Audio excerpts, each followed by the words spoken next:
Doctor कैस असम साहब हमारे साथ स्टूडियो में तशरीफ़ रखते हैं। सर, आपको बहुत खुशामदीद कहते हैं। अच्छा, कैस साहब कहिएगा, इससे पहले हम ये गुफ्तगू कर रहे थे, हम अपने फेडरल रिजर्व की बात करते हैं। हमारा बहुत ज़्यादा जो रिलायबिलिटी है वो हमारे फ़ॉरेन जो रेमिटेंसेज हैं उस पर हम डिपेंड करते हैं, प्लस हमारी जो IT एक्सपोर्ट्स हैं उस पर डिपेंड करते हैं। लेकिन अगर हम अपने फेडरल रिजर्व में टैक्स रेवेन्यू की बात करें और हुकूमती कमाई की बात करें, उसमें ज़्यादा वो उसका दारोमदार नहीं है, उसका इतना शेयर नहीं है हमारे फेडरल रिजर्व में। इस पर ज़रा रोशनी डालिए कि इसकी वजूहत क्या हैं। शुक्रिया जी। बात तो हमारे दोस्तों ने पहले कर ही दी है। सारे जो इश्यूज़ हैं, देखें, मेरा ये ख्याल है कि सब्सिक्वेंट गवर्नमेंट्स ने कोई इकोनॉमिक पॉलिसी उस तरीके से बनाई ही नहीं है कि हमने इस मुल्क से। सवाल बड़े इंटरेस्टिंग हैं। पहली बात तो यह है कि क्या हमारी पॉलिसी जो है एम्प्लॉयमेंट जनरेट करने पे है और वो इंडस्ट्री से होना है जी। क्या इंडस्ट्री जो है उसने डॉलर कमाना है तो वो फिर एक्सपोर्टेबल इंडस्ट्री होनी चाहिए। अब ये जो बात आपने की कि फॉरेन रिजर्व जो हैं वो या कर्जे से बढ़ते हैं या पाकिस्तानी जो बाहर गए हुए हैं, उसमें भी आपकी जो यूथ है जो एक बहुत बड़ा बल्ज है, उसको हमने इंटरनेशनल लेवल पे ट्रेन करके सर्टिफिकेशन दी नहीं है कि वो जाके और दुनिया में गल्फ़ में पैसे कमा के डॉलर कमा के अपनी फैमिलीज़ को भेजे और आपका रिज़र्व बढ़ जाएं। ये रिज़र्व भी हमारे जब आपने कर्ज़े की किस्त वापस करनी होती है तो वो नीचे चले जाते हैं बिल्कुल। और वो 9 बिलियन तक चले जाते हैं और जब वो ट्रेंचेज आती हैं कर्ज़ों की तो वो 14-15 बिलियन पे चले जाते हैं। तो वो 30 बिलियन किधर जाता है जो पाकिस्तानी भेज रहे हैं हर साल। कुछ कभी 28 भी हुआ है, कभी 32 भी हुआ है। तो इन अ वे मेरा ये ख्याल है कि हमने वो जो काशिफ साहब ने भी कहा है कि रेवेन्यू ओरिएंटेड के अलावा हमने कोई पॉलिसी नहीं बनाई, हमने किसी को प्रोटेक्ट नहीं किया।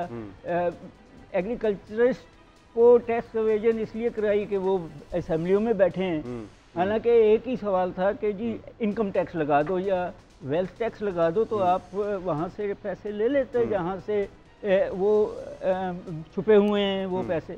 आपने कभी वेल्थ टैक्स नहीं लगाया। अभी रिपोर्ट जो आई है वर्ल्ड बैंक की कि जी आपकी पॉवर्टी बड़ी है इसलिए क्योंकि सेल्स टैक्स लगाया हुआ है आपने। तो वो जो रिजर्व्स की बात है, तो रिजर्व तो आप सिर्फ इतना ही देखते हैं कि, और उसमें भी शायद 5 बिलियन सऊदी अरब का है, कुछ यूए का होगा, कुछ चाइना का होगा। तो आपके अपने रिजर्व्स किधर गए? वो 1-2 बिलियन के हैं। तो जो मुल्क, इतना बड़ा मुल्क जो 5th लार्जेस्ट पॉपुलेशन भी है, 34th लार्जेस्ट टेरिटरी भी है, नेचुरल रिसोर्सेज भी हैं, कहते हैं कि सोना भी है और जेवरात भी हैं और ज़मीन भी सोना की है। बिल्कुल। आप अब मजबूर हो गए हैं कि फूड सिक्योरिटी भी नहीं है आपके पास। तो पॉलिसी क्या है आपका? ना एम्प्लॉयमेंट जनरेशन है, ना रिसर्च एंड डेवलपमेंट के ऊपर कोई पैसा खर्च कर रहे हैं। वो एजुकेशन पे तो अब हम बिल्कुल ही घुटने टेक चुके हुए हैं। साफ पानी भी नहीं है, कोई रिजर्व अब भी पानी का आपने मंगला के बाद बनाया ही नहीं है। कुछ शुरू किए हुए हैं जो इतने सालों में ख़त्म ही नहीं हो रहा है। तो इन अ वे मेरा नहीं ख्याल कि वो जो प्रॉफिट को बढ़ाने की पॉलिसी, आपने IT की बात की तो मैं बड़ा हैरान हुआ हूँ क्योंकि वो लाखों में है, वो मिलियंस में है, वो बिलियंस में नहीं है आपकी IT।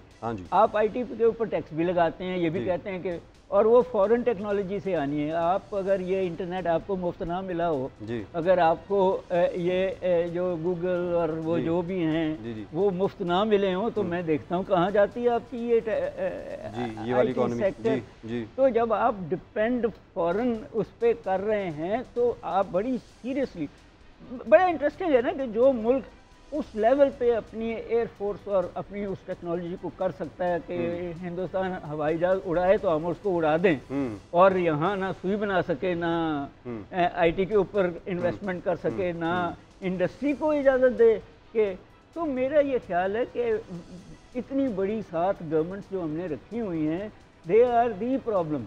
जी। जब तक आप उनको नीचे नहीं लाएंगे, आपको ये टैक्स रिजीम को भी आप ठीक नहीं कर सकते, आप अपना डेफिसिट भी ठीक नहीं कर सकते। और वो जो आप रिजर्व्स की बात कर रहे हैं, तो आपका जो जब आप इंपोर्ट करें मशीनें, इंपोर्ट करें फूड, इंपोर्ट करें रॉ मटेरियल्स और ऐसे लग्जरी आइटम्स और पता नहीं क्या क्या, तो फिर शुक्र करें थोड़ा सा रिजर्व बचा हुआ है, बिल्कुल डेफिसिट तो बढ़ जाएगा, जाहिर है। और इंपोर्ट्स को जो है, हालांकि कोशिश की हुकूमत ने ऐसी इंपोर्ट्स कंट्रोल पॉलिसी को डाइवर्सिफाई किए, आप उन चीज़ों को बनाएं जो चाइना या अमेरिका या कोई और मुल्क नहीं बनाता, और आप बना के उनको अपने एक्सपोर्ट्स को क्वालिटी वाइज इंप्रूव करें ताकि कोई हमारे अपने रिजर्व को। आपका पॉइंट आ गया डॉक्टर साहब। कैसा अभी जिस तरह काशिफ साहब ने कहा कि हमें हमारी मईशत को, हमारी मार्केट को डॉलर की ज़रूरत है, मुल्क में डॉलर की कमी होती है, हमेशा उसको पूरी करने की कोशिश की जाती है, लेकिन वही हमारी मईशत का एक बड़ा मसला है डॉलर लिक्विडिटी क्रंच का। इस मसले को हल करने के लिए बहुत सारी पॉलिसीज़ हुकूमत पहले भी लेके आती रही है, लेकिन मसला वहीं का वहीं रहता है, डॉलर शॉर्ट रहते हैं, जिसकी वजह से इंपोर्टर्स को मसले होते हैं, कई बार एक्सपोर्टर्स को मसले होते हैं। इस लिक्विडिटी क्रंच का क्या किया जाए डॉक्टर साहब? देखें, वो डॉलर हमने कमाना भी है और डॉलर हमने बचाना भी है। हमें इंपोर्ट सब्स्टिट्यूशन भी उतनी ही इम्पोर्टेंट है जितनी हमें एक्सपोर्ट इम्पोर्टेंट है, और डिवर्सिफाई करने में। अब डॉलर जो है आप छापते तो नहीं हैं, आप या कर्जा लेते हैं, और वो कर्जा वापस करने के लिए लेते हैं। मेरा ख्याल है कि वो तो शायद कागज़ों में ही ऊपर नीचे हो जाता होगा।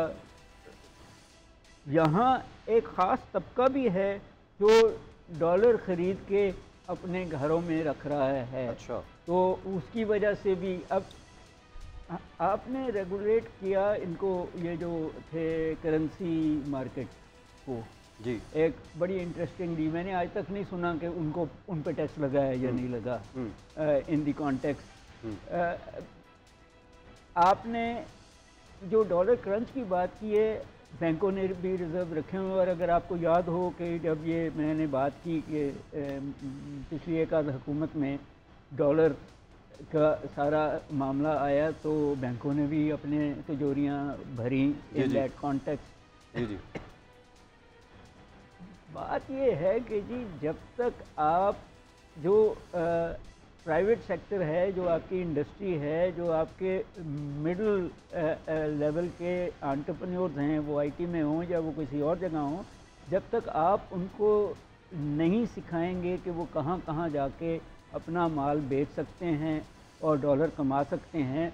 और डॉलर, मेरा हमेशा से ये ख्याल रहा है कि आप कोई 5-10 रुपए मार्केट रेट से ज़्यादा दें पाकिस्तानियों को, कि जो भी इस मुल्क में डॉलर ला रहा है वो मार्केट रेट से 10-12 रुपए उसको और मिलेंगे, ताकि वो ऑफिशियल रेट पे लेके आए। हाँ जी, ताकि वो बाहर के बैंकों में ना रखे। आपको डर, जिसमें काशिफ साहब ने कहा कि बहुत सारा पैसा तो वो टेक्सटाइल हो या वो आईटी वाले हों, वो बाहर रखते हैं, क्योंकि यहाँ पता ही नहीं है कब आपको फ्रीज हो जाएंगे डॉलर अकाउंट सर। तो जब तक आप एक कैपिटलिज्म की जो पॉलिसीज़ हैं उनको इम्प्लीमेंट नहीं करते, फ्री मार्केट को इम्प्लीमेंट नहीं करते, गवर्नमेंट का हाथ कम नहीं करते, आपको ये सारे मुश्किलातें रहेंगी। सिंपली स्पीकिंग, इजाज़त दें कि अगर आपको याद हो कि जुल्फ़िकार अली भुट्टो ने बांग्लादेश के बाद इजाज़त दे दी थी कि प्याज भी बेच लो, लहसुन भी बेच लो, और पहली दफ़ा पाकिस्तान का बैलेंस ऑफ पेमेंट सरप्लस पे गया था। जी। आज भी आप ये, जब आपके पास इंसेंटिव्स आपको देने पड़ेंगे, इकोनॉमी इंसेंटिव अप्रोच है, और इंसेंटिव का मतलब है रिवॉर्ड एंड पनिशमेंट। आप सिर्फ पनिशमेंट देते रह रहे हैं